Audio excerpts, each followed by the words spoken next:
Bienvenue dans le podcast Rendez-vous. Je m'appelle Jean-Christophe Leblévesque, ma raison d'être est de créer du lien. C'est pour ça que j'ai lancé la méthode Rendez-vous pour permettre aux pros de se connecter entre eux. Mon micro est ouvert, viens me raconter ton histoire, ton métier, un coup de gueule, un coup de cœur, une anecdote, une demande, bref, à toi de jouer. Aujourd'hui, je te propose d'écouter Amaury Tardier de la société Rentimo à Nantes. Une belle rencontre avec un multi-entrepreneur de seulement 24 ans. Salut Amaury. Salut Jean-Christophe. Merci de répondre à mes questions. Aujourd'hui, on va parler de quoi ? Écoute, merci à toi de m'avoir invité. Et puis, si j'ai bien compris, on va parler un petit peu du parcours qui est le mien sur le sujet plutôt investissement, immobilier, entrepreneuriat. Aujourd'hui, tu as 23 ans, tu es rentier, c'est ça ? Qu'est-ce que ça veut dire, rentier ? Alors, j'ai un tout petit peu plus, parce que c'est vrai qu'on s'est pas vu, je crois, mais j'ai eu mon anniversaire entre-temps. Donc, je viens d'avoir 24 ans. Qu'est-ce que ça veut dire ? En fait, c'était mon objectif au départ, c'était de vivre de mes investissements immobiliers, parce que je me suis, je savais pas trop quoi faire au départ. Mon père m'a toujours expliqué qu'il fallait que j'investisse dans l'immobilier, et donc je me suis dit qu'il fallait que je le fasse, en sachant que après mon lycée, je ne savais pas trop quoi faire. Donc c'est pour ça que j'ai investi dans l'immobilier, et je suis devenu en effet assez rapidement.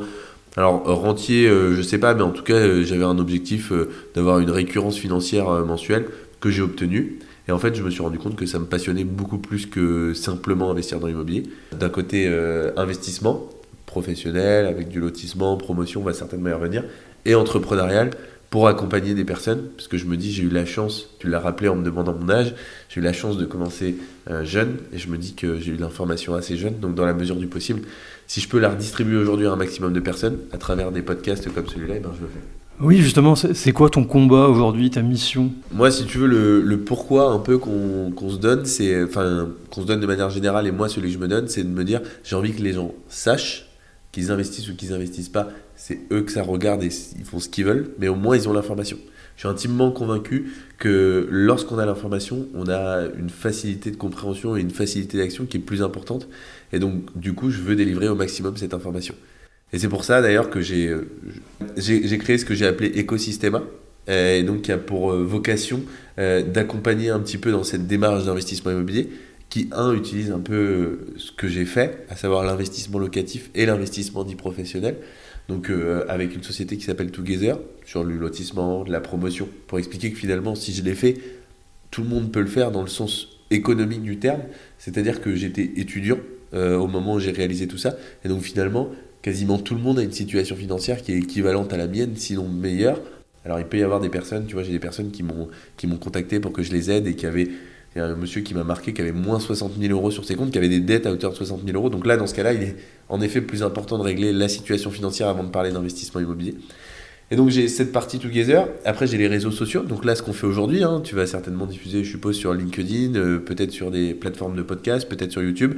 Et donc c'est ce contenu gratuit que j'essaie de délivrer aussi sur les réseaux sociaux, Instagram, à venir LinkedIn, TikTok, et donc Spotify et YouTube à travers différentes vidéos, parce que j'en fais une aussi une fois par mois avec un ami où on traite différents sujets. Donc ça, je le fais gratuitement parce que pour moi, c'est important, c'est un peu l'éducation que j'ai reçue.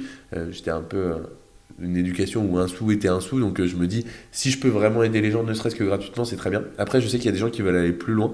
Et donc là, j'ai monté une société qui s'appelle Investissement Gagnant, qui va faire du coaching et donc de l'accompagnement pour celles et ceux qui n'auraient pas suffisamment d'informations avec le contenu gratuit et qui voudraient aller plus loin dans cet accompagnement pour l'investissement. Et enfin, là où on est, dans les bureaux de Rentimo, donc là, une agence immobilière spécialisée dans l'investissement clé en main. On accompagne les investisseurs sur de l'ancien et du neuf, sur de la construction de maisons individuelles, en optimisation avec 5 stratégies locatives: colocation, co-living, location courte durée, location longue durée et achat-revente, parce qu'on accompagne aussi des promoteurs, des marchands de biens, on fait du néo-investisseur aux professionnels. Alors on va passer un peu de temps ensemble, on va essayer de comprendre qui tu es, ce que tu fais, pourquoi tu en es arrivé là aujourd'hui, quelle est un peu ta mission, ta raison d'être professionnelle. Ouais. Du coup, est-ce que tu peux nous parler un peu de toi, ton parcours, d'où tu viens, qui tu es ? Écoute, si je remonte un petit peu, je viens d'une famille où on a toujours un peu parlé investissement immobilier. D'un côté en le vendant avec mon père, et d'un autre côté en ayant peur plutôt avec ma mère, parce qu'elle est chargée de contentieux dans un office HLM, donc elle voit toutes les personnes qui ne payent pas les loyers. Et puis d'un autre côté, il y avait mon père qui lui voulait investir. Et mes parents, ils n'ont jamais investi dans le locatif, mais ils m'ont toujours dit de le faire. Et du coup, ils m'ont un peu, je dirais, détruit, sans s'en rendre compte probablement, ces barrières mentales.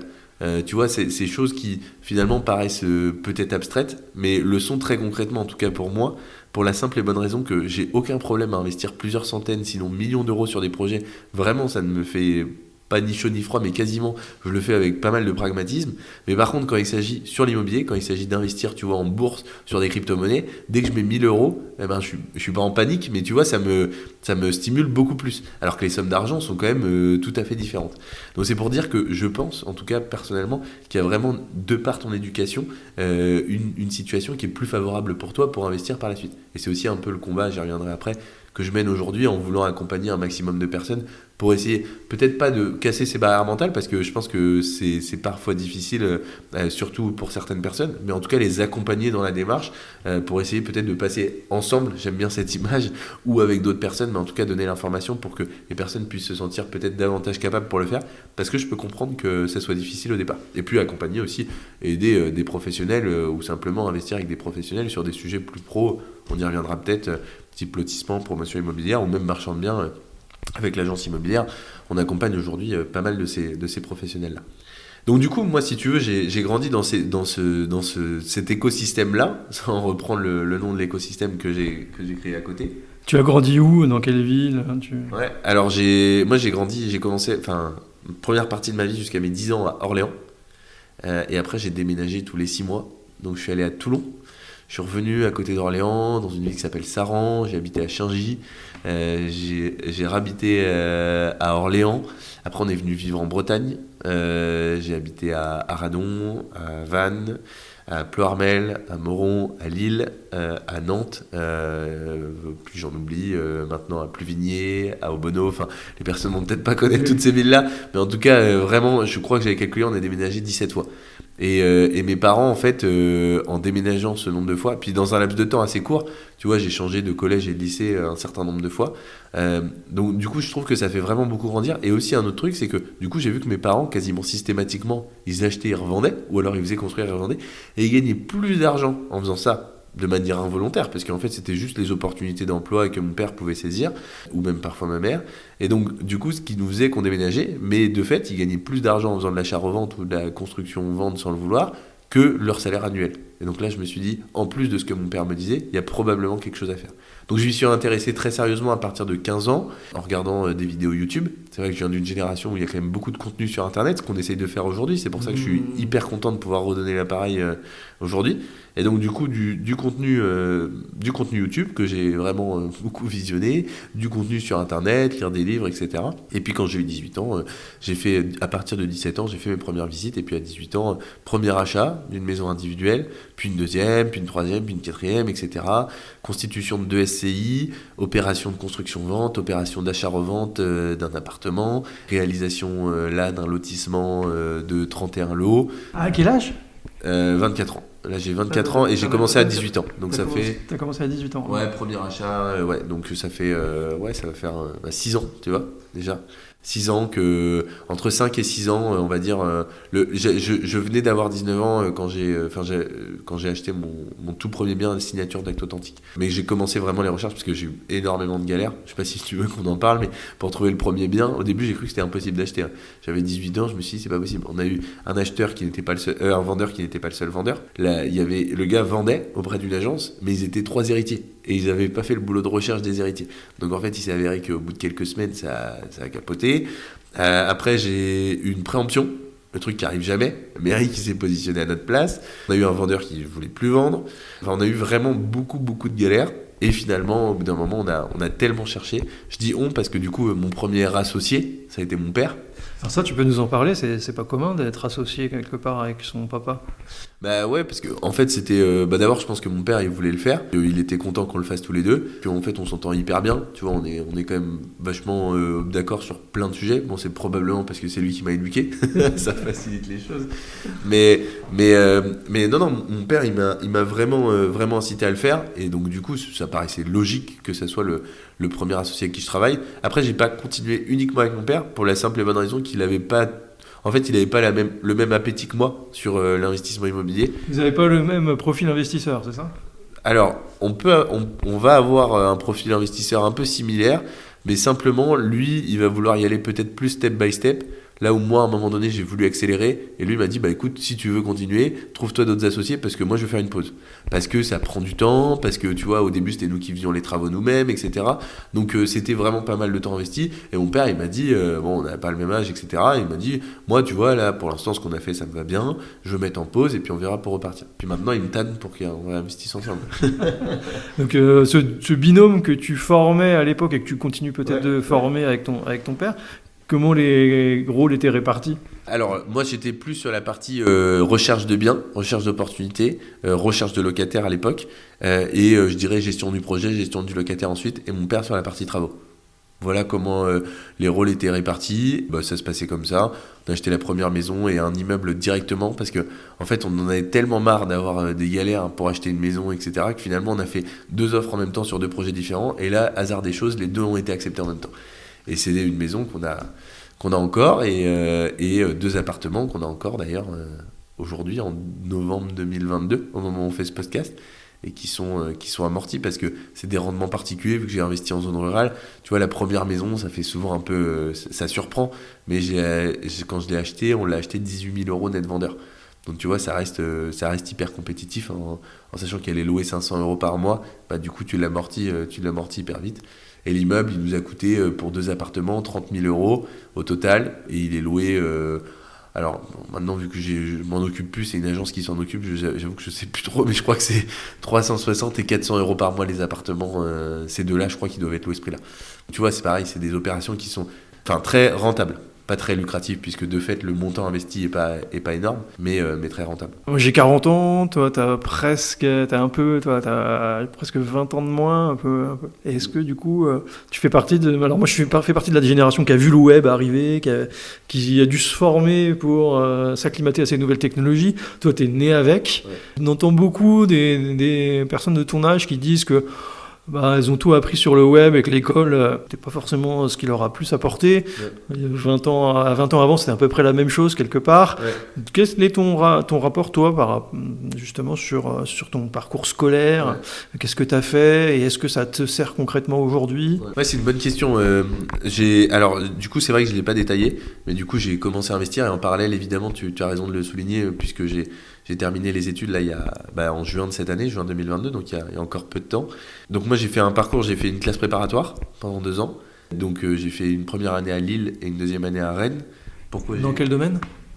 Économie. J'étais pour les écoles de commerce, classe préparatoire aux grandes écoles, classe préparatoire HEC, hautes études commerciales, ou aux études de commerce d'ailleurs, mais l'un des deux. Et en fait j'ai fait ma première année à Lille, puis ma deuxième année à Rennes. Pourquoi ce changement? Pour la simple et bonne raison que j'ai pas été pris à Rennes la première année et que Lille ça faisait très loin et que malheureusement l'internat fermait le week-end, donc c'était galère. Donc c'est pour ça que je suis revenu, mais Lille ça a été une super expérience. Franchement, s'il y a des Lillois, les gens à Lille c'est pas qu'un cliché, vraiment ils sont top. Et après je suis revenu à Rennes et puis parce que je voulais aussi investir dans l'immobilier, c'était plus facile géographiquement d'être à côté. Et ensuite je suis allé à Audencia. Donc c'est l'école de commerce de la ville de Nantes. J'ai fait un parcours classique, grande école, et j'ai fait double majeur, entrepreneuriat et business développement. Puis à côté, j'ai monté différentes structures, celles dont on parlait au tout début. Tu fais aussi partie des jeunes là, qu'on voit émerger sur les réseaux sociaux, qui en plus étaient entrepreneurs pendant leurs études. Ouais, exactement. J'ai lancé... Alors, plutôt investisseur durant les études et sur la fin du parcours entrepreneur. Parce qu'au début, c'était vraiment ce qui m'a alimenté le plus. Et comme je l'ai dit, c'était mon éducation. Et aujourd'hui, l'investissement me plaît beaucoup, mais l'entrepreneuriat permet d'autres choses que l'investissement ne permet pas. Et puis l'investissement immobilier, il y a beaucoup d'inertie. Donc si on veut s'occuper au quotidien, c'est vrai que compléter avec de l'entrepreneuriat, je trouve que c'est vachement intéressant. Donc c'est pour ça que j'ai cumulé les deux. Et pour répondre à ta question, parce que je ne l'occulte pas, comment je vois l'éducation aujourd'hui? Alors, il y a un gars qui est pareil sur les réseaux sociaux, qui je crois qu'il a un nom de plus que moi, Théo Lyon, il s'appelle, et il est plutôt très intéressant. Et en fait, il a dit un truc qui était intéressant, c'est-à-dire qu'il disait que les écoles de commerce, c'est un investissement, certes, qui coûte une certaine somme. On parle de 45 000 € par exemple pour un cursus à Audencia en programme ou en école. Mais en fait, c'est un investissement qu'on voit qui est plutôt à moyen et long terme, parce qu'à court terme, c'est difficile d'avoir des retours sur investissement intéressants. On apprend des choses, mais en effet, tu as raison de le dire. Aujourd'hui, si tu te donnes les moyens, tu peux trouver ces informations sur Internet. Moi, je l'ai dit, la formation, en tout cas immobilière, je ne l'ai pas suivie dans mon cursus, puisque de fait, c'est un cursus commercial et pas un cursus orienté immobilier. Par contre, là où ça devient complémentaire, c'est que, et tu vois, je le vois, tous mes potes qui sont en train de sortir d'école, ils me renvoient des messages et ils me disent « Salut Amaury, j'ai envie d'investir dans l'immobilier, comment on fait ?» Et en fait, tous les potes que j'ai à Audencia ou des personnes qui me connaissent de près ou de loin vont dans les années à venir avoir des postes avec des responsabilités, des moyens financiers probablement importants. Et donc du coup, ça sera probablement plus facile ensuite pour faire du business par la suite, tu vois, pouvoir travailler avec eux pour les accompagner sur de l'investissement immobilier. Parce que du coup, alors peut-être que le terme est pas bon, c'est peut-être prétentieux, mais tu vois, vu qu'il y en a pas beaucoup qui font de l'investissement immobilier en école, du coup c'est peut-être un peu pour certains en tout cas une forme de référence en disant si je veux faire par exemple de l'informatique, je vais voir telle personne, si je veux faire ça, et si je veux faire de l'immobilier, en l'occurrence je vais voir Amaury parce que je sais que ça le passionne depuis longtemps, parce que moi j'en parle depuis des années, donc voilà, je pense qu'à court terme, pour l'instant, pour être tout à fait transparent, je vois pas trop l'intérêt de l'école, si ce n'est la reconnaissance sociale quand même, tu vois, tu sens bien que quand tu parles et que tu dis t'as fait une école comme ça, il y a quand même une forme peut-être de respect qui peut ne pas y avoir malheureusement pour des personnes qui ont fait d'autres parcours scolaires ou qui se sont arrêtées plus tôt. Donc ça c'est vrai que c'est quand même agréable. Et après, je pense que dans une vision moyen ou long terme, il y aura peut-être un intérêt différent que je trouverais par rapport le fameux réseau dont tout le monde parle. Je pense qu'on en bénéficie, mais toi d'ailleurs, tu as fait aussi une école de journalisme. Je ne sais pas si tu as vu ça. Est-ce que tu as pu en bénéficier un peu plus tard de ce réseau-là, mais en tout cas, voilà, c'est l'analyse que j'en ai aujourd'hui sur le sujet. J'aurais aimé te dire que oui, mais c'est pas le cas. Bon. Oui, alors sur le côté contenu, du coup, quand même, ça t'a apporté ces études pour toi, vraiment, à l'heure où on parle, il faut vraiment mettre à fond le focus sur l'auto-formation, les vidéos YouTube. Moi, je pense que c'est en forgeant qu'on devient forgeron. Donc, en tout cas, dans ma manière de fonctionner, la meilleure façon pour que j'apprenne, c'est que je fasse. Malheureusement, aujourd'hui, je trouve que le système scolaire, pour beaucoup en tout cas, c'est très dans la théorie et pas trop dans la pratique. Et donc, c'est difficile. Qui plus est, tu vois, tu te retrouves... La réalité aujourd'hui des écoles, c'est que en plus, maintenant, ils font... Tu vois, hier, on a une personne en alternance chez nous et l'école organisait un événement hier soir. Du coup, on y allait. Et en fait, ils expliquaient que selon les études qu'ils avaient faites, ce qui me paraît tout à fait normal, les étudiants demandaient à être de plus en plus en cours à distance. Donc ils voulaient la moitié des cours à distance et la moitié... Donc ils ont proposé un programme, alors, je ne sais plus exactement les termes, mais je crois que c'était moitié-moitié, cours à distance et cours en physique. Mais en fait, la réalité, c'est que moi je l'ai vu en étant étudiant, parce que du coup, jusqu'à il n'y a pas si longtemps que ça, j'étais étudiant, c'est que les cours à distance, il n'y a pas grand monde qui écoute, en réalité. Et les cours en physique, aujourd'hui, il y a tellement d'attractions avec les réseaux sociaux que certains profs qui peuvent être charismatiques et qui peuvent dégager quelque chose arrivent à capter l'attention quand ils demandent de fermer les ordinateurs et d'éteindre les téléphones la plupart du temps. Mais si aujourd'hui en classe, quand tu te mets au fond de la classe et que tu regardes les ordinateurs tout le monde, alors avant c'était Facebook, aujourd'hui c'est Instagram, TikTok, au début de la scolarité c'était Facebook, mais tout le monde est sur les réseaux sociaux, malheureusement il y en a, alors tout le monde, j'exagère, je vais peut-être me prendre des tacles en disant ça, mais il y a une bonne partie qui sont sur les réseaux sociaux, et la réalité c'est que peu ou pas grand monde écoute ce qui est dit, en tout cas. Personnellement, dans le cursus que j'ai suivi, c'est ce que j'ai vu. Et tu as quelques élèves qui sont très investis et qui investissent beaucoup de temps et pour qui certainement ça apporte beaucoup. Même beaucoup pour qui c'est un peu moins le cas. Moi, je faisais plutôt partie des personnes qui étaient au fond de la classe et dans ce cas-là, plutôt sur la partie Audencia. Par contre, je dois admettre que la classe préparatoire a été... pour le coup une super formation parce que ça m'a permis vraiment de progresser en orthographe, en syntaxe, en langue, anglais, espagnol et dans beaucoup de domaines, et donc ça a été super intéressant, mais encore faut-il se donner les moyens et vraiment travailler beaucoup, ce qui a été le cas me concernant pendant 2 ans, parce que je partais de très très loin, tu vois, je crois que j'avais eu 12,2 au bac, donc ce qui est correct, mais ce qui n'est pas exceptionnel. Qui plus est, j'ai fait un bac technologique, donc qui est censé être un petit peu plus accessible qu'un bac général. Et la moyenne à Audencia, je crois que pour rentrer, c'était 16,6 au bac, tu vois. Donc j'ai quand même bien charbonné pour y arriver, quoi. Alors aujourd'hui, tu es à la tête de 3 projets d'entreprise. Tu as 3 entreprises aujourd'hui. Quelles ont été un peu... 4, ouais. 4, ok. Ouais, parce que quelle a été la genèse de ces différents projets? Comment tu as lancé ça? Est-ce que tu as fait des études de marché? Où tu as eu l'idée?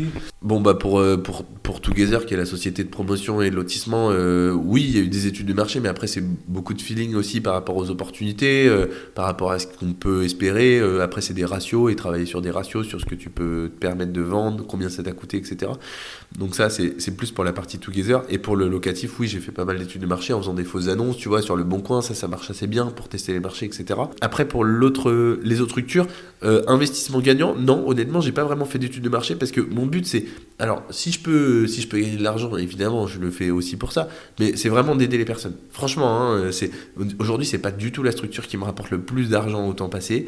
C'est de loin la société de lotissement et de promotion immobilière. D'ailleurs, c'est vraiment très lucratif et je peux même me permettre de faire d'autres choses à côté. Bon, évidemment, je pourrais peut-être m'y consacrer davantage, mais aujourd'hui, ça me plaît et ça me fait vraiment plaisir d'essayer de donner un petit peu d'informations. Donc, investissement gagnant, c'était vraiment, alors à la Wall Again, je sais pas, mais c'était en mode, je veux donner de l'info, je sais que le gratuit, ça va marcher un temps, et si les gens, il y a un investissement qui peut être un peu différent en faisant payer.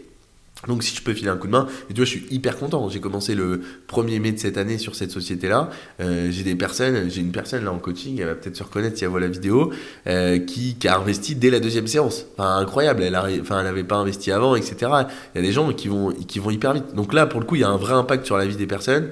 Et ça me fait plaisir. Donc là, pour le coup, plutôt opportunité d'aider, enfin la volonté d'aider.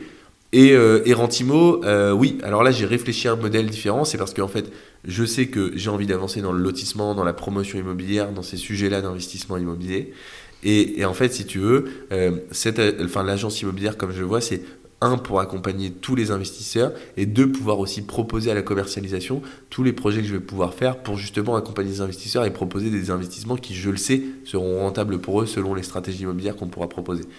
Et parce que aussi, je sais qu'avoir une agence immobilière qui peut grossir et avoir quelque chose de très intéressant peut permettre de gagner en notoriété. Et au plus au plus on aura de notoriété, au plus le message sera passé. Et c'est comme mon objectif, c'est de délivrer un maximum d'informations à un maximum de personnes. Parce que malheureusement, tu vois, moi j'ai trop vu à Audencia et ailleurs, j'ai pas mal de potes qui ont fait d'autres études d'un certain niveau. Et en fait, il y a quand même, j'ai l'impression, un petit peu de condescendance de la part de certaines personnes qui font ces études-là envers les personnes qui délivrent de l'information sur YouTube, Instagram, etc. Tu sais, tous les formateurs, bon, en même temps, qui des fois t'expliquent que tu peux être rentier en 6 mois, etc. Donc il faut faire attention à ces informations-là. Il n'empêche qu'il y en a qui, à mon avis, sont de bonne foi et veulent aider vraiment les personnes. Et je me suis dit, étant donné que j'ai un cursus qui est similaire à toutes ces personnes-là, peut-être qu'elles s'identifieront davantage et comprendront qu'en effet, c'est possible d'investir et c'est possible de réussir. Donc c'est pas que du mensonge. Voilà un petit peu les... Et sur la dernière société, la 4e, c'est différent, c'est un projet d'investissement. Il y a un projet entrepreneurial derrière. On a la volonté d'investir dans des zones à forte attractivité touristique et à faible attractivité économique, type Mont-Saint-Michel, Château de la Loire, Zone Beauval, Lourdes, etc. Parce qu'en fait, les prix du foncier sont assez faibles. Pour autant, si tu exploites en location courte durée, type Gîte ou autre, ou Airbnb, Booking évidemment, tu peux avoir des rendements qui peuvent être extrêmement intéressants. Donc aujourd'hui, tu gères 4 sociétés, tu as des salariés, tu as des associés. Ouais. Comment se passe ton quotidien? C'est pas trop chronophage de gérer 4 sociétés en même temps? Chronophage, ça va. Enfin, en fait, ça me plaît. Alors, oui, c'est chronophage pour monsieur et madame tout le monde, parce qu'en fait, j'y passe un temps qui est... Enfin, c'est ma vie aujourd'hui. Hein. Après, c'est un choix. C'est un choix que je veux faire pour l'instant. Je me dis, j'ai jusqu'à mes 28-30 ans où j'ai envie de continuer comme ça, et ensuite, je verrai comment ça évolue. Mais là, pendant les prochaines années, j'ai envie de me concentrer là-dessus. C'est ce qui me plaît. Pour l'instant, c'est vraiment le visu que je me donne. Concernant ta question, c'est est-ce que j'ai des associés? Ouais. C'est quoi ton quotidien en tant qu'entrepreneur? Tu as des salariés, tu parlais peut-être d'alternants, de stagiaires, comment ça se passe au niveau de tes équipes, puis de ton activité au quotidien? Alors sur Together, non. J'ai une société, donc je travaille. Alors c'est pas des salariés, mais tu vois, des prestataires avec qui je travaille, donc un géomètre, des agents immobiliers, mais c'est différent, c'est plus à l'opération, mais géomètre qui va m'accompagner sur tout le sujet, des entreprises qui interviennent. Pour le coup, pas de salariés sur cette entreprise-là. Après, tu vois, il peut y avoir des partenariats avec des promoteurs, donc des promoteurs qui ont un staff plus important et qui peuvent alors le terme est probablement pas bon, j'allais dire mettre à disposition, mais travailler avec des salariés de la structure spécifiquement sur ces projets-là. C'est pas des personnes qui sont salariées de cette structure, sur Together. Sur investissement gagnant, je travaille avec 2 personnes en freelance pour l'accompagnement des réseaux sociaux du closing pour les personnes qui souhaitent se positionner sur la société, et une personne qui va s'occuper de tous les sites, le Google Ads, etc. Mais c'est pas des personnes qui sont salariées, ils sont freelance et qui travaillent avec moi sur la structure. Sur la société Mayadja, et donc là, ces 2 sociétés-là, je suis tout seul, j'ai 100% des parts. Sur la société Mayadja, on va être 2, on est 2 associés, et pareil, pas de salariés, c'est une entreprise où on travaille avec constructeurs, etc. pour faire construire, donc voilà. Et par contre, là, sur Antimo, on est 17, donc c'est un peu plus gros, on est 3 associés, on a 3 alternants, 1 salarié, et le reste des effectifs, c'est des agents commerciaux qui vont s'investir pour accompagner des investisseurs, et ça va de Brest jusqu'à Cholet en passant par Nantes, Vannes et Pontivy sur les personnes qu'on a aujourd'hui, avec des bureaux à Nantes pour l'instant, là où on est aujourd'hui. Pour revenir un peu sur l'investissement immobilier, aujourd'hui tu as envie de partager plein de conseils, et Ouais. tu disais d'ailleurs tout à l'heure que tu avais accompagné quelqu'un qui avait moins 60 000 euros sur son compte. Tu peux nous en dire plus? Il a quand même réussi à investir. Il y a plein de pensées limitantes sur l'investissement immobilier. Ouais. Alors, lui, pour le coup, j'ai accompagné gratuitement sur 1 heure de coaching. En fait, quand il m'a expliqué ces situations, j'ai dit, écoute, je vais t'accompagner pendant 1 heure. Je te fais pas payer, parce que bon, ça aurait été complètement déraisonnable. Et je lui ai dit, on va pas travailler l'investissement, là, on va travailler les finances. Parce qu'au-delà de l'investissement immobilier, moi, ce que je fais aujourd'hui aussi, ça m'arrive assez souvent sur des coachings au départ, c'est de dire, voilà, quelle est ta situation financière, comment on peut assainir cette situation financière. Puisque moi, j'ai pas mal de personnes qui vivent comme, j'appelle ça des Américains. C'est-à-dire qu'ils dépensent tous les mois ce qu'ils ont. Et donc, dans une perspective de scalabilité, d'avancer dans ce système, si tu veux, je trouve qu'il est important d'épargner, et même dans la perspective d'investir, c'est important d'avoir du cash de disponible. La trésorerie, c'est quand même le nerf de la guerre. Et donc, du coup, j'accompagne pas mal aussi sur cet aspect éducation financière avant de lancer des projets d'investissement immobilier. En l'occurrence, cette personne-là, du coup, je l'ai juste coaché sur 1 heure en lui disant voilà ce qu'il faudrait que tu mettes en place, parce qu'il avait une volonté de politique de l'autruche. C'est-à-dire qu'il m'a dit, tant que les gens ne réclament pas l'argent, je réponds pas. Mais les gens, ils vont pas t'oublier. En plus, pour le coup, c'était une partie qui devait à l'État, etc. L'État, il ne t'oublie jamais. Donc, il viendra ponctionner le jour où tu auras l'argent sur les comptes. Donc, des dettes auprès d'amis, etc. Donc, je lui ai expliqué un petit peu ce qu'il pouvait mettre en place. Je lui ai dit qu'il fallait qu'il fasse face au problème, au lieu de faire l'autruche. Je pense qu'il faut prendre le taureau par les cornes. Et puis, en effet, aller voir les personnes et leur dire, voilà, la situation, c'est celle-là. Voilà les solutions que je vais mettre en place. Si vous avez des conseils pour m'aider, n'hésitez pas, etc. Je pense qu'il faut vraiment aller faire face au problème. C'est là où j'ai voulu l'aider. Et là, je lui ai dit, à partir du moment, si jamais tu as besoin pour que je continue à t'aider gratuitement, pour te filer un coup de main, parce que c'est aussi ça mon idée, c'est quand même de filer un coup de main aux gens sur ces sujets-là, je peux le faire à la marge, parce que évidemment c'est pas faire vis-à-vis des personnes qui payent pour le service, donc je vais pas le faire non plus ad vitam aeternam, mais bon, la situation particulière quand même, moins 60 000 euros, j'en ai pas eu beaucoup, hein, j'en ai eu quelques-uns qui étaient en dessous de zéro sur les comptes, mais là moins 60 000 c'est vraiment une grosse somme d'argent quand même. Et donc du coup je lui ai expliqué, et je lui ai dit écoute, si tu fais bien les choses, au bout d'un moment, ta situation va se rétablir. Et là, tu viendras me voir et on pourra discuter investissement immobilier. Moi, c'est ce que je dis tout le temps aux personnes. Je peux vous accompagner, peu importe votre situation, sauf si vous êtes en négatif sur vos comptes. Si vous êtes en négatif sur vos comptes, on peut d'abord traiter votre situation financière et ensuite l'investissement. Après, si vous êtes en positif, là, on peut discuter. Et même si vous avez à partir de 10 euros, si vous avez de l'argent sur vos comptes, que vous n'êtes pas en négatif et que vous êtes d'accord pour vous associer, etc., il y a plein de solutions qui peuvent être utilisées pour investir dans l'immobilier. Donc aujourd'hui, on peut être en CDD ou on peut être sans emploi et pouvoir quand même investir. Bah bien sûr, moi je l'ai fait en étant étudiant. Donc étudiant, finalement, c'est comme si tu étais sans emploi. Parce que de fait, je gagnais pas d'argent. J'étais juste étudiant, j'étais boursier. Moins sur la fin de la scolarité parce que j'avais déjà des revenus avec l'immobilier. Mais en tout cas, sur le début de la scolarité, j'étais boursier. Et donc voilà, moi j'avais aucune rémunération, sauf si on considère que la bourse c'est une rémunération, mais c'était quelque chose de peu ou pas important. Et puis après, j'ai commencé rapidement à gagner de l'argent avec ce que j'avais. Et puis moi, je suis pas du tout dépensier. Donc du coup, j'avais pas besoin de grand chose pour vivre. Et donc ça l'a fait comme ça. Mais en tout cas, en effet, moi, si tu veux, je veux utiliser mon parcours pour expliquer que tout le monde peut le faire, puisque je l'ai fait en étant étudiant. Les banques te suivent même si tu es étudiant? Alors elles te suivent sous différentes conditions, ça dépend de ce que tu veux faire, mais ce qui est le plus simple pour commencer, c'est de par exemple t'associer. Tu t'associes, tu vois, il faut aller voir, par exemple, toi, aujourd'hui, bon, tu as plutôt un statut entrepreneur, si je dis pas de bêtises, donc c'est assez différent. Mais tu vois, moi, j'ai commencé avec mon père, après, je me suis associé avec une personne qui était notaire, enfin, qui est notaire d'ailleurs, toujours, médecin, un gars qui travaille chez Google, donc des personnes qui avaient des bonnes situations financières, et donc, du coup, avec qui on pouvait s'associer. Et donc, ils ne regardaient pas ma situation financière à moi en tant qu'associé, ils regardaient la situation financière de la personne avec qui tu travailles.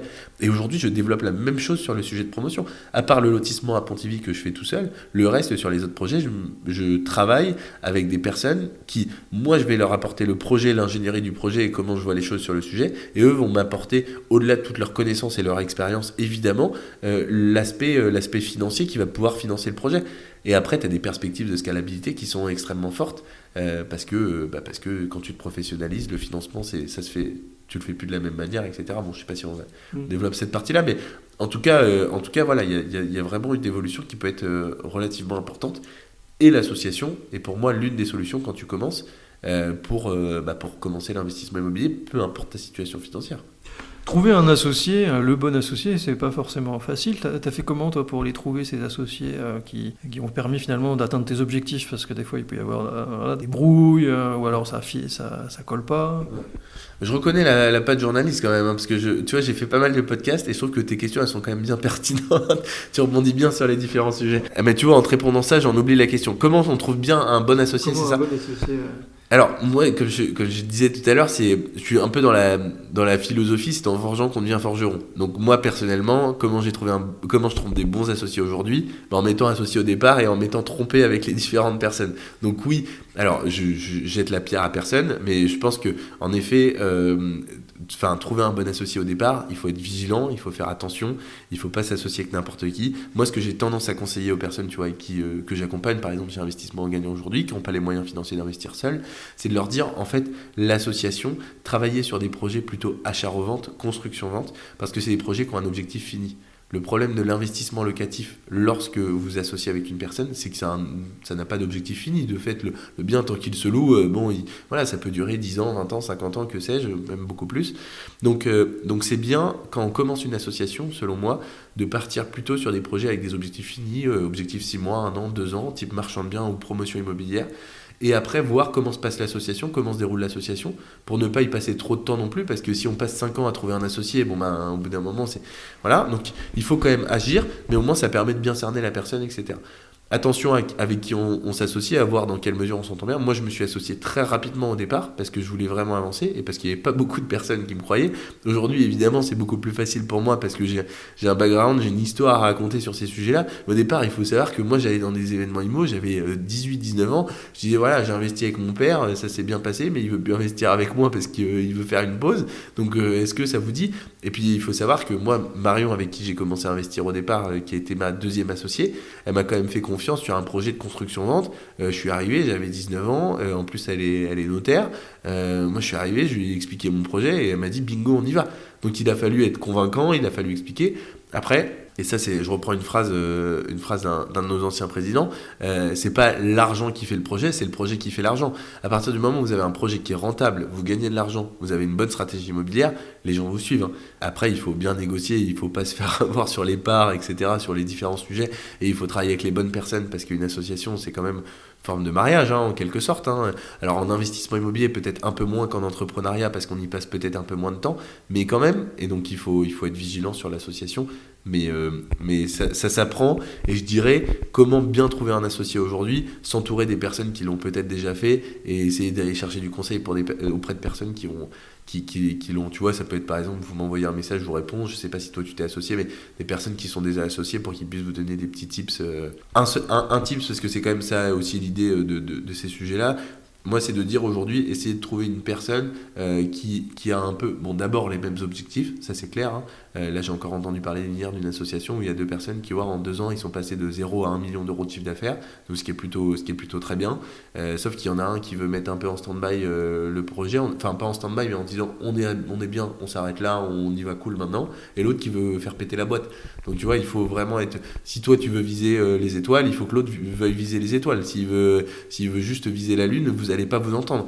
Et être vigilant sur le profil. Tu vois, aujourd'hui, je me rends compte que les gens avec qui j'ai le plus d'affinité, c'est des personnes qui sont entrepreneuses, enfin qui font de l'entrepreneuriat ou des personnes qui font de l'investissement immobilier. Et donc du coup, travailler avec des personnes qui ont déjà fait de l'investissement immobilier de leur côté ou qui sont déjà entrepreneurs, de manière générale, ça marche bien pour moi. Trouver des profils qui vous ressemblent, si vous êtes plutôt un profil sécurité, peut-être que on dit qu'une association marche bien quand les profils sont différents, je suis d'accord, mais en même temps avoir une complémentarité et un accord sur beaucoup de principes, beaucoup de valeurs, etc., c'est quand même très important. Et se dire toutes les choses au départ. J'ai écouté un podcast la dernière fois, hyper intéressant, le mec avait un parcours extraordinaire, c'était un milliardaire français exceptionnel, et le mec dit, voilà, j'ai un projet qui était génial en fait, hein. Il voulait construire des monuments partout dans les capitales européennes. Parce qu'il dit, en France, t'as à Paris, t'as la Tour Eiffel, mais si tu vas à Bruxelles, t'as quel monument? Bon, t'as l'Atomium en Belgique, mais grosso modo, tu vois, t'as pas de monument. Et donc, du coup, lui, son objectif, c'est celui-là. Donc, moi, je trouve que le projet était génial, mais je lui ai pas écrit. Bon, d'abord, je sais pas s'il allait me répondre, mais peu importe. Sur le principe, je lui ai pas écrit. Parce qu'en fait, pendant le podcast, je me suis dit, ça va pas matcher. Parce qu'il avait des convictions et des valeurs qui n'étaient pas forcément les miennes sur certains sujets, et je me suis dit, ça va pas matcher. Donc, en fait, faut pas y aller non plus que pour le projet. Il faut y aller aussi pour les personnalités. Ton jeune âge n'a jamais été un frein pour toi, une barrière? On t'a jamais reproché d'être trop jeune et donc pas crédible?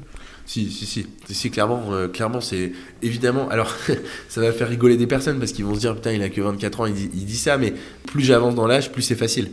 Je me rends compte qu'en effet, le fait d'être jeune, alors c'est à la fois une opportunité parce que du coup, j'en joue.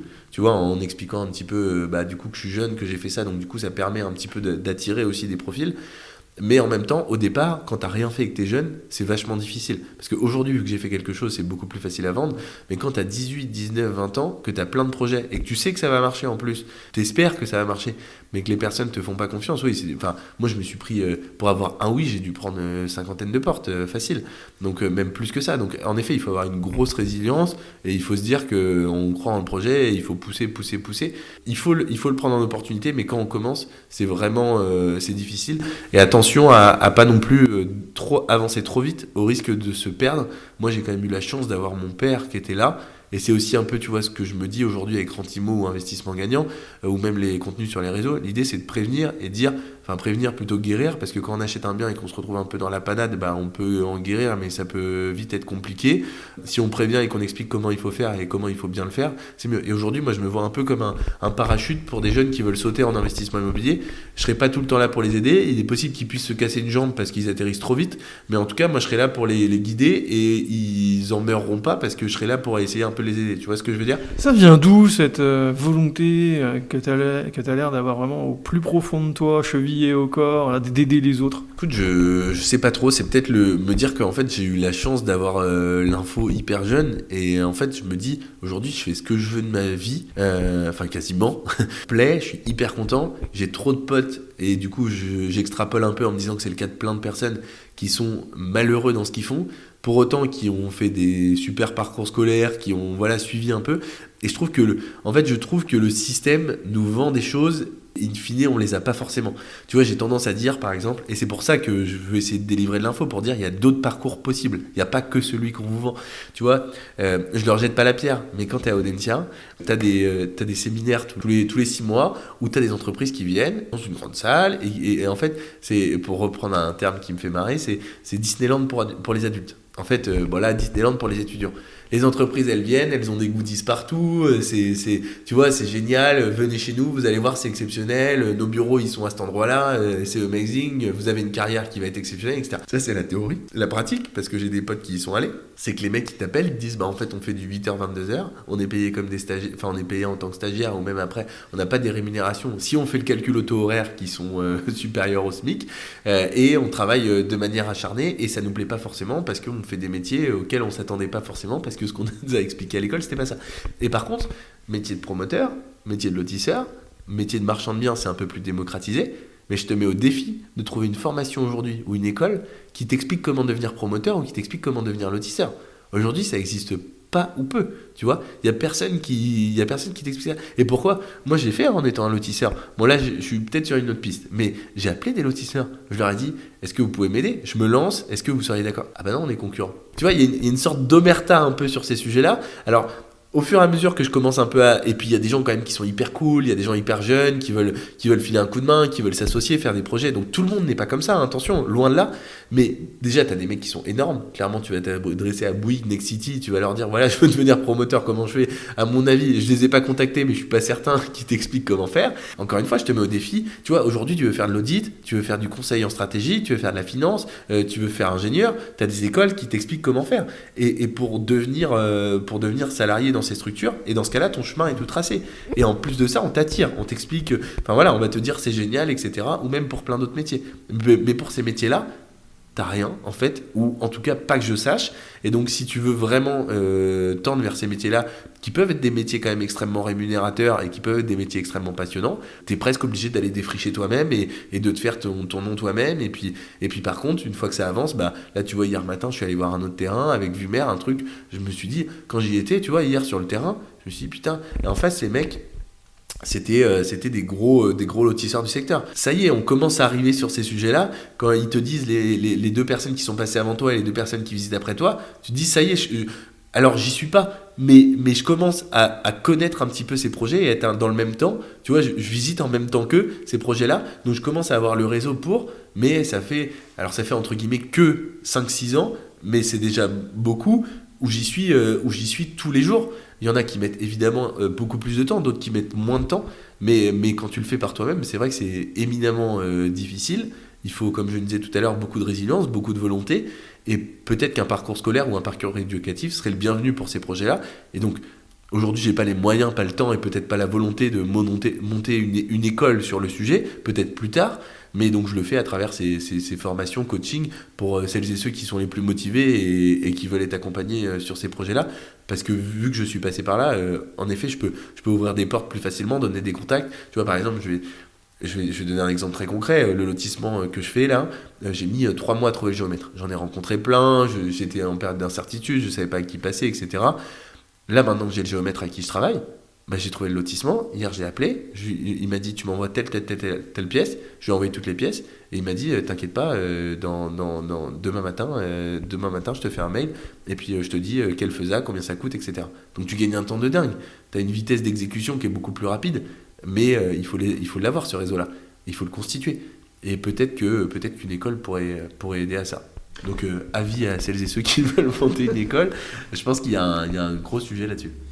Alors le temps passe, je pense qu'il y a les salariés de l'équipe de Rentimo qui va rentrer et qui va un peu, qui va un peu vouloir récupérer ses locaux, ce qui est normal. Encore 2 questions, on a encore le temps. C'est quoi ton top 3, top 5 erreurs que tu as pu pratiquer, connaître dans le milieu de l'investissement? Parce qu'on sent chez toi aussi cette volonté d'expérimenter et de faire moins de théorie, plus de pratique. Ce serait quoi ton top 3 ou top 5 erreurs? Alors je vais prendre des choses qui sont... Mais ça m'est arrivé, donc si tu veux, moi je suis vraiment comme ça, hein. Pour savoir si c'est chaud, il faut que je me brûle. Donc vraiment, je suis dans la phase test. Donc, je dirais, le pas cher, ça peut coûter cher. Donc ça, c'est une de mes erreurs. C'est de vouloir partir, tu vois, je parlais de la maison à 18 000 euros. Bon, celle-là, en l'occurrence, ça l'a fait. Mais potentiellement, c'est des opérations qui peuvent coûter cher. Donc parce que finalement, tu as des travaux que tu n'avais pas prévus, etc. Donc attention à ça. Attention à ne pas partir sur du trop low cost. Ça a été une des erreurs que j'ai pu faire. Aujourd'hui, j'essaie de travailler différemment parce que c'est une éducation où je disais un sou est un sou. Aujourd'hui, j'essaie vraiment de réfléchir différemment et de pas travailler, tu vois, toujours au moins cher. Parce que le prix se justifie souvent, pas toujours, mais souvent, et donc du coup, il faut faire attention à ça. Donc, première erreur, je dirais, c'est d'aller chercher un peu tout le temps le moins cher, ce que j'ai fait au départ, aujourd'hui que je ne fais plus, parce que ça m'a pris du temps. Ça m'a pas coûté fondamentalement énormément d'argent, mais ça m'a pris du temps. Deuxième grosse erreur, pareil, hein, une erreur assez classique, mais une erreur humaine, c'est-à-dire travailler avec les mauvaises personnes. Pas forcément les associer parce que globalement je suis assez content même si ça n'a pas toujours été parfait, je pense qu'une association ça vit, donc forcément t'as des hauts, t'as des bas, mais plutôt tu vois une personne que j'avais pour autant je l'aime beaucoup, mais il m'a foutu un bordel sans nom dans mes locations, donc j'ai travaillé à un moment donné avec une personne qui qui m'a mis en difficulté. Bon, heureusement maintenant c'est réglé, mais avec des locataires. Donc ça a été voilà, bien s'entourer des bonnes personnes. Et ça va dans la continuité de la première phrase, c'est-à-dire ne pas prendre le moins cher, parce que ça peut vous prendre, à défaut de vous coûter cher, en tout cas vous prendre beaucoup de temps. Troisième erreur que j'ai, c'est ne pas avoir investi plus d'argent plus tôt sur des sujets type réseau. C'est-à-dire que quasiment à chaque fois que j'ai mis de l'argent sur des sujets réseau, rencontres, etc., où j'ai rencontré du monde, et ben en fait ça a démultiplié ces sujets-là. Tu vois, typiquement, les petits génies de l'immobilier où tu étais ambassadeur, t'en as eu pour... c'était 20 € l'entrée, c'est ça? Quelque chose comme Exactement, ouais, c'était ça. Bah, grâce à ça, je t'ai rencontré. Aujourd'hui, on fait un podcast et une vidéo. Potentiellement, demain, sur les réseaux sociaux, ça pourra permettre de rencontrer d'autres personnes. Tu m'as gentiment présenté une autre personne qui va peut-être nous aider à aller chercher des fonds, chose dont on peut avoir besoin aujourd'hui. J'ai rencontré Bruno Boulque-Mascaret. Je crois que tu connais. C'est lui qui nous a mis en relation, tout à fait. Voilà. Mais du coup, on s'était croisés. On s'était pas parlé à cette soirée-là, mais on s'était croisés. Il y avait tellement de monde. Ouais. Il y avait vraiment du monde, mais en tout cas, j'ai croisé Bruno. Donc, tu vois, hier soir, j'ai donné une conférence à Gîtes de France. Donc c'est Bruno qui nous a introduits. Bruno, il m'a fait rencontrer un architecte. Il m'a fait rencontrer tellement de monde, alors que ça fait 3 semaines. Tu vois, j'ai mis 20 € au départ. J'ai mis 80 € dans l'UNPI à l'époque, l'Union nationale des propriétaires immobiliers. C'est une association. J'ai mis 80 € pour l'adhésion. Ça m'a permis d'avoir 2 associés et avoir une alternance.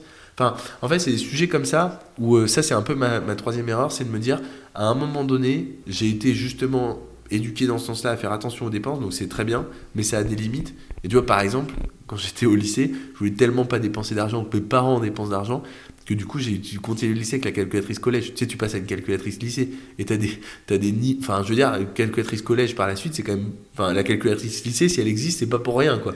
Sauf qu'elle coûtait 80 € à l'époque. Je dis, c'est hors de question, on n'achète pas ça, ça sert à rien. Et donc, je dis pas que c'est la. Mais tu vois, en maths, mes notes, elles se sont effondrées parce que du coup, j'arrivais plus à suivre la cadence. Donc, j'ai eu un. Voilà, ça m'a fait évoluer peut-être d'une manière différente dans mon parcours scolaire. Je dis pas si c'est mieux ou moins bien, mais en tout cas, voilà, je pense qu'il faut pas hésiter des fois à mettre un petit peu d'argent avec parcimonie parce que sinon on se retrouve à dépenser un peu n'importe comment et il faut faire attention. Mais il faut pas hésiter à investir un peu d'argent. Ok, juste une dernière question. Là, on a fait un peu le point sur ta vie professionnelle, ce qu'elle est à l'instant T. Comment tu te vois dans 4 ans? Tu évoquais tes 28 ans tout à l'heure. Comment tu te vois dans 15 ans, dans 20 ans? Alors, dans 4 ans, écoute, j'aimerais bien qu'on refasse un podcast et que tu me dises... Avec grand plaisir.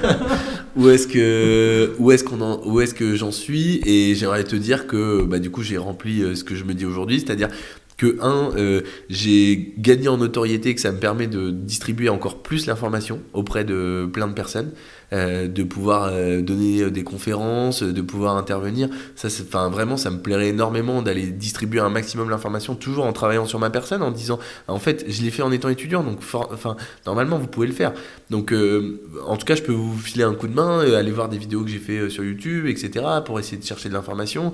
Enfin voilà, vraiment, j'aimerais beaucoup faire ça, en tout cas de le faire de plus en plus. J'ai la chance de vraiment intervenir de plus en plus sur des vidéos YouTube, etc. Donc, si je peux le faire encore plus, ça me ferait vraiment plaisir. J'aimerais bien avoir, là tu vois, on a une vraie réflexion sur la dimension écologique et sociale. J'aimerais vraiment que le modèle sur lequel je travaille aujourd'hui de promotion immobilière intègre un enjeu écologique et social vraiment important, que j'arrive à produire de la promotion immobilière avec cet enjeu-là respecté, avec un impact carbone qui soit proche de zéro. Aujourd'hui, on réfléchit à la compensation, tu vois, en plantant des arbres par exemple, ou même il y a un sujet sur la spiruline, mais j'aimerais bien demain qu'on ait trouvé une solution peut-être plus concrète, où on continue la promotion, on continue ces sujets-là, parce qu'il y a un enjeu social évident, avec un accroissement de la population. Cette semaine, on a dépassé les 8 milliards de personnes sur Terre, donc ça c'est évident, il y a une croissance, il y a une évolution, un changement climatique, donc il va y avoir de plus en plus de personnes qui vont arriver en France, donc en fait il va falloir loger ces personnes-là. Ça, force est de le constater qu'on va être obligé de le faire. La rénovation, ça passe par là, c'est clair. Malheureusement, je pense que ce sera insuffisant, et donc là, il va falloir trouver des solutions pour continuer ces sujets-là, ces sujets de construction, sans qu'on ait un impact environnemental qui soit trop fort, et qu'on règle véritablement ce sujet-là. Donc ça, c'est vraiment un sujet, j'aimerais bien te dire dans 4 ans, écoute, j'ai trouvé une solution pour avoir un impact carbone proche de zéro, avoir un enjeu prix compétitif, et que en plus on loge un maximum de personnes, ce serait génial. Et puis sinon, dans 4 ans, j'aimerais te dire que du coup, on a des entreprises qui sont florissantes et que tout fonctionne pour le mieux.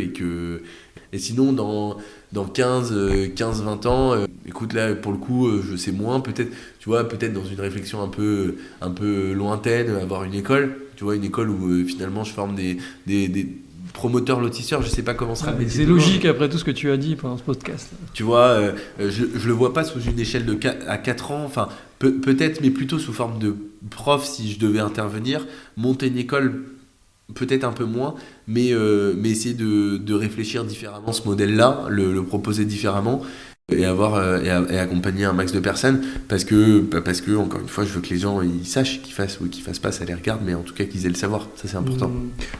On va peut-être pas en parler, mais juste j'imagine que tout ce qui est crypto-monnaie, revenus passifs, tunnels de vente, t'as aussi exploré ces aspects-là. Ouais, tout à fait. Après, pour être tout à fait honnête avec toi, je me suis planté à chaque fois. Vraiment, le sujet qui m'a le plus réussi, c'est l'immobilier. Moi, j'ai fait de la crypto, j'ai fait du trading, j'ai fait tous ces sujets-là. À chaque fois, ça m'a même pas réussi. Donc, et en plus, en fait, tu vois, le problème de ces sujets-là, c'est que je le fais un peu avec peur, parce que du coup, j'ai peut-être pas eu ces barrières mentales qui ont été cassées, ce dont on parlait au départ. Et donc finalement, vu que ces barrières mentales n'ont pas été cassées pour moi, je le fais avec difficulté, avec un moins fort pragmatisme, et du coup je mets des sommes d'argent petites sur probablement les mauvaises choses. Enfin si, il y a un truc qui m'a réussi, j'ai investi sur la FDJ, ça a bien marché, mais sinon le reste, non, ça n'a pas fonctionné. Donc moi je trouve que c'est génial, d'ailleurs je dis pas à tout le monde qu'il faut faire de l'immobilier, mais je dis que de manière générale, si c'est pas l'immobilier, si c'est la bourse ou autre chose, c'est important. Et je terminerai juste là-dessus, parce que je l'ai dit, tu vois, à Audencia, je suis intervenu cette semaine, je réinterviens d'ailleurs tout à l'heure. Aujourd'hui, le revenu, il y a une vidéo qui a été assez virale, qui était extrêmement intéressante. C'est-à-dire que tu as un pot de colle avec une feuille au-dessus. Et on part du postulat que la feuille, c'est toi, par exemple Jean-Christophe. Le pot de colle, c'est le revenu de ton travail. Partons du postulat que tu sois salarié ou quelqu'un d'autre est salarié. Donc du coup, tu as un pot de colle qui tient cette feuille qui est toi. Sauf que si ce pot de colle tombe, autrement dit, tu es licencié ou tu souhaites partir de ta structure, toi, non pas tu tombes, mais progressivement, la feuille descend parce que tes revenus financiers vont baisser.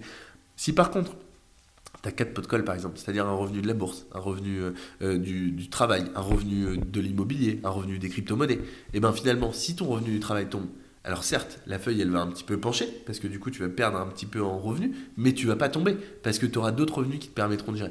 Et c'est vraiment ça la philosophie que j'ai aujourd'hui, c'est de me dire, aujourd'hui en école, tu vois, c'est ce que je leur ai dit à Audencia, je leur ai dit, essayez de réfléchir différemment, parce que malheureusement, ça on va pas vous l'apprendre ici. Au moins vous avez de revenus de sources financières différentes, au plus vous êtes dépendant d'un système, et au moins vous êtes libre de pouvoir faire ce que vous voulez.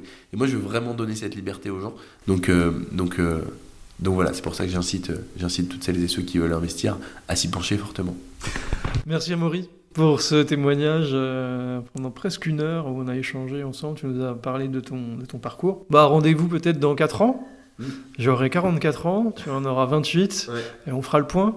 Écoute, avec grand plaisir, ou même avant si tu veux, hein, j'aime bien, je fais des points, là j'ai un podcast, on essaye de faire un point, je crois c'est 1 fois par an, donc peut-être avant, mais sinon plus tard dans 4 ans j'espère. Merci beaucoup de m'avoir reçu. Merci à toi. À plus tard. Pour contacter Amaury Tardier, adresse-lui un email à tardier.am@gmail.com. Pour participer à l'émission, adresse-moi un email à bonjour@jean-christophe-leblevec.fr. Merci d'avoir écouté ce nouvel épisode du podcast Rendez-vous. Pense à t'abonner pour ne pas manquer les prochaines émissions.